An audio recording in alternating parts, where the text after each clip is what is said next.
Hey, what's up, everybody? It is Thursday, October 6th. How's everybody doing? So this morning I saw a video. Actually, it was like a TikTok video.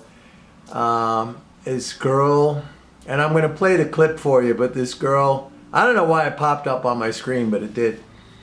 And you see her, she's trying to figure out like about money and taxation, and she's kind of like, well, you know, if I pay taxes on money that I've earned, okay, and then I use the remainder of what I have and I go buy something from a store or somebody, and then that person has to pay taxes on that, which I already paid taxes on. Now they have to pay taxes on that. And you know, she's trying to figure out. And so like when I saw the video, I thought it was cute, I thought it was funny. But then a friend of mine, a little while later, he sent me that same video, and he said she gets it more than Powell and, you know, Yellen and all these other people. And then that really set a light bulb off in my head, because I realized that she was kind of catching on to the idea that, anyway, before I get into it, let me play the video for you. So here it is. No, I seriously think about this every single day, and I'm sorry if I sound stupid. If somebody has $500 and they've already paid taxes on it, and they give it to me, so now just because it goes from them to me, I also have to pay taxes on it, even though they just did. And then not only that, but anytime I spend one of those $500, I'm going to also pay another tax fee on whatever item I'm buying. And then whoever I bought the item from will have to pay taxes on the money they just earned from what I bought. So like so every single dollar, like if a dollar is 100 cents, hold on, just forget it.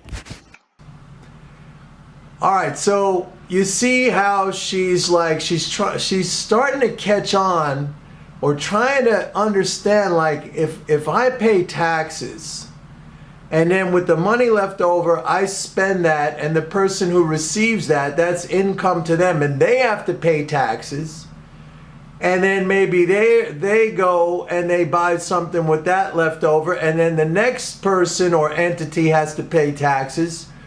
So what she's really describing there is that taxation, left, you know, the way it is, would eventually lead to the disappearance of money, right? Like you get taxed, then there's a transaction that occurs after that, then that person has to pay tax on that, and each iteration of commerce, of that exchange of money, reduces the quantity because of taxation. So what this says, if you understand, is that the government must resupply the 500. Let's talk about, she starts out with a quantity of $500. The government must resupply constantly the $500. Otherwise, there would be no more money, would disappear. Government money would disappear. So what this shows you, if you understand it, is that the government must deficit spend. In other words, it must spend more than it taxes, because if it doesn't do that, there's no dollars. Now, somebody might say, well, Mike, what about countries that run surpluses? Countries that run surpluses, they are, there is another entity that is net spending. Could be like the business sector, but that could only go on for a while. Or it could be the foreign sector, right? If you look at countries that run trade surpluses like Germany, well, it did up until recently, or Japan, or China, right?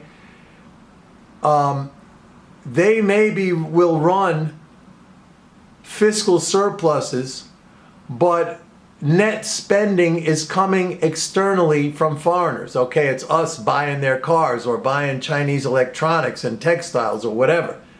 Somebody has to, and in those instances, I should add, the difference is they desire to save in a foreign currency. Okay, in China, the net savings is in US dollars.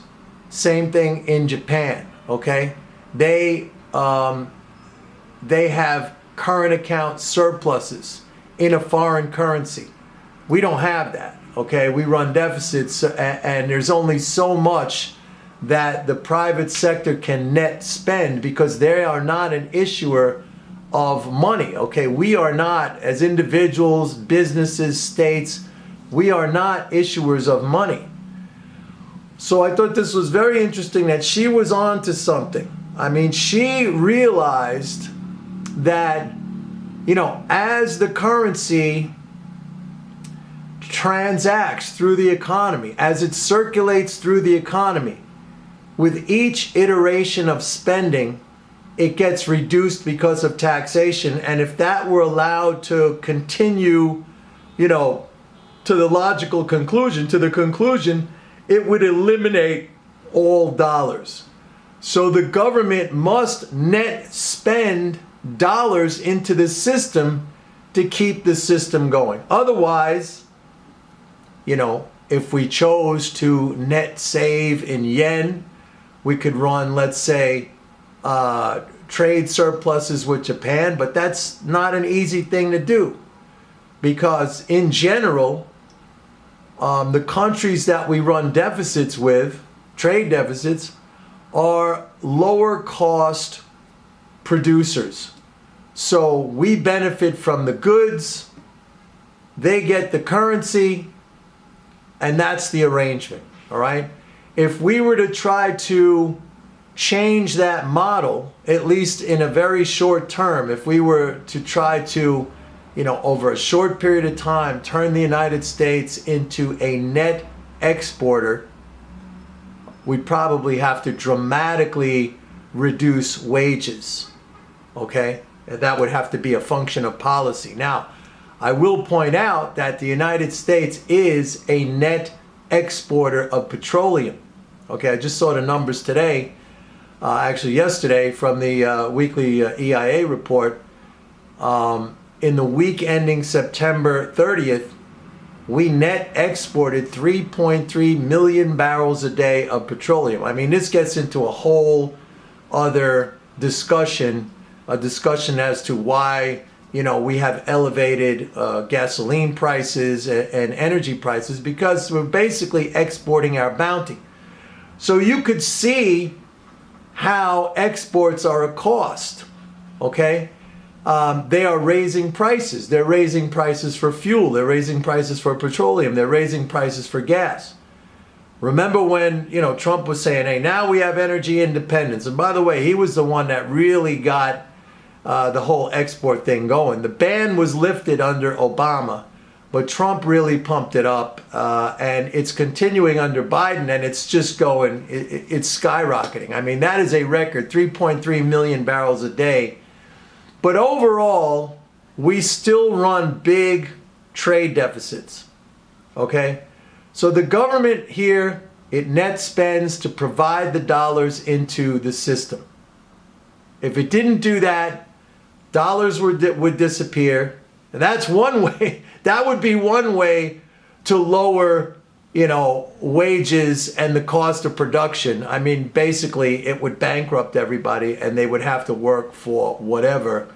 And that would turn the United States probably into a net exporter, where we would be literally sending our resources, our real assets, over to the rest of the world in exchange for whatever currency we'd end up getting paid in. So that's how it works, folks. I mean, you hear it all the time, how people are complaining about government spending. I mean, that's something that we constantly hear. People crying about that, people complaining about it. But as this girl makes clear, if it were not the case, money would disappear. It would just disappear. I mean, ostensibly, you could have like banks create credit. But credit is different than money that the government provides into the system. Credit is just, one asset exchanged for another. It comes with a liability. Government spending adds to the financial balances of the economy, and we use that to transact. And on every transaction, a tax is taken. And if the government didn't replace that, that's how come, like I've said in the past, like, when you hear politicians talk about taxes, and I'm not saying I like taxes, I hate taxes. As a matter of fact, I got to pay some next week. But when you hear the whole discussion of taxes, the way it's framed, especially when it comes from economic, from an economic perspective, like, and especially as it pertains to, what is this going to do to the stock market, or what is this going to do to the economy? I don't really worry about it in that sense, because I know that as long as the government runs deficits, the taxation is replaced. Now, it's not replaced. It doesn't necessarily come right back to you, unfortunately, but it gets put back into the economy. And, ostensibly, if you were able to make money, whether it's at your job or as an entrepreneur or as a business owner, based on an economy of a certain size, that should come back to you, maybe indirectly, but over a period of time, it should come back to you. It's like what I talk about with the tax drains, okay, every quarter or whatever. We just went through one with the corporate tax drains. And I tell you that in this period of time, October 6th, okay, today's October 6th, we don't have the full drain back, but we're like 48 billion from having it back. It was 154 billion. So, we made 2/3 of it back. We're a little bit behind. But I always tell you that, okay, the tax drain is coming, but then, after a period of time, it's going to be replaced and then some, because the spending is deficit spending. It stays above, government's not running a surplus. If it was running a perpetual surplus, then we'd be in big trouble. Okay, somebody said to me, Mike, you're a perma-bull. And I said, yes. When you're running perpetual deficits, you are constantly adding to the financial balances of the economy. And that's not a bad thing. That's not something to get bearish about, even if the Fed is raising interest rates. Yes, of course. But if they switched over to running surpluses month after month after month, then I know the money would be completely drained out of the economy and everybody would go down the tubes. And yeah, I'd become the biggest bear in the world. But that's not happening. So what? I should just say, okay, I'm going to be a bear because I've been a bull for a long time? That doesn't make any sense. That's not rational. You don't change what you're doing if the underlying fundamentals of why you are doing it, if they're still in place. If those underlying fundamentals change, okay, yeah, then you change. Like Keynes says, when the facts change, I change my view. What do? Okay? It hasn't changed. As long as we're running trillion, and by the way, they're $1 trillion deficits. Okay, they came down from 3 trillion, and I did acknowledge that. That is I've been saying that every single video. That was a gigantic, unprecedented, historic reduction, and we felt it. We went from 10% to zero, or negative growth. Now we're coming back up again. They're saying now 2.7% growth in the third quarter because we stabilized, okay? But we're still running deficits. That is a positive thing that's constantly adding. Now, you're going to have periods like what we went through in April and June and September, where you're going to have a temporary drain because of taxes. Like what this girl is talking about. Hey, where's my money going? I pay tax, then this person pays tax, and this person pays tax on the same money. It shrinks down, but then it gets spent back in again. It gets spent back in and then some on top of that. So yeah, you have to stay, positive under those conditions. It's constantly lifting up the financial balances of the economy, of us, of the non-government. You have to stay bullish under those situations. So that's it, folks. That's the update for today. Don't forget, go to my website, pitbulleconomics.com. Sign up for a 30-day free trial of MMT Trader. Bye.